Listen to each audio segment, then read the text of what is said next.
আসসালামু আলাইকুম, স্বাগতম সবাইকে। আজকে রান্না করব লাউ দিয়ে রুই মাছের ঝোল। ভীষণ সুস্বাদু এই লাউ দিয়ে রুই মাছের ঝোল সাদা গরম ভাত দিয়ে খেতে দারুণ মজার এবং টেস্টি হয়। গরমের সময়টাতে লাউয়ের তরকারিটা শরীরের জন্য উপকারী, শরীর ঠান্ডা রাখে।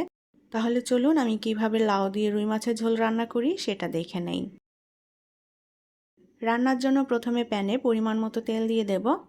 এখন এই তেলের মধ্যে দিয়ে দেব পেঁয়াজ এবং কাঁচামরিচ পেস্ট। আমি পেঁয়াজ এবং কাঁচামরিচ একসাথে ব্লেন্ড করে নিয়েছি। এখন এই পেঁয়াজ কাঁচামরিচ আমি একটু ভেজে নেব যাতে কাঁচা গন্ধটা চলে যায়। আমি এখানে মিডিয়াম সাইজের 2টা পেঁয়াজ নিয়েছি আর নিয়েছি 6-7টা কাঁচামরিচ। পেঁয়াজ কাঁচামরিচ একটু ভেজে নিয়েছি। এখন এর মধ্যে দিয়ে দেব লবণ, শুকনো মরিচের গুঁড়া দিয়ে দেব কিছুটা, এটা জাস্ট কালারের জন্য। হলুদের গুঁড়া দিয়ে দেব, আর দিয়ে দেব ধনিয়া গুঁড়া এবং জিরার গুঁড়া। সব মশলাটাই পরিমাণ মতো দিয়ে দিতে হবে। এখন এই মশলাটাকে একটু ভেজে নেব।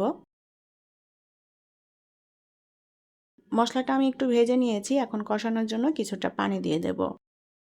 মশলাটা ভালোভাবে কষিয়ে নিলে তরকারির টেস্টটাও ভালো আসবে। মশলাটা কষানো হয়ে গিয়েছে। এখন এর মধ্যে দিয়ে দেব আগে থেকে কেটে রাখা লাউ।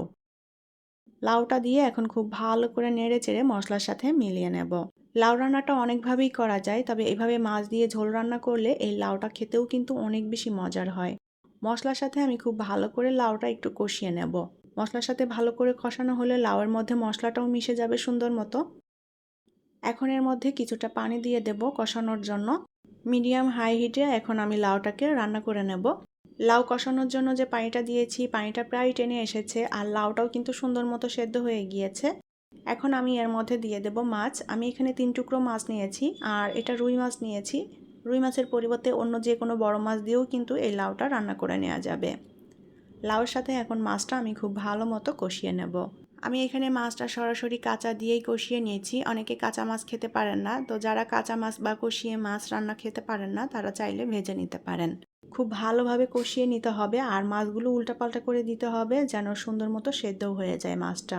আমি ভেজেও রান্না করি, কষিয়েও রান্না করি, আবার এভাবে সরাসরি কাঁচাটা দিয়ে কষিয়েও রান্না করি। আমি সবভাবেই খেতে অভ্যস্ত এবং সব কিছুই আমার কাছে ভালো লাগে। তো যারা কাঁচা মাছ খেতে পারেন না তারা ভেজে নেবেন। লাউয়ের সাথে মাছটা আমি খুব ভালোভাবে কষিয়ে নিয়েছি। এখন এর মধ্যে পরিমাণ মতো করে ঝোলের পানি দিয়ে দেব। ঝোলটা ভালো মতো ফুটে উঠেছে। এখন এর মধ্যে দিয়ে দেব কিছুটা টালা জিরার গুঁড়া।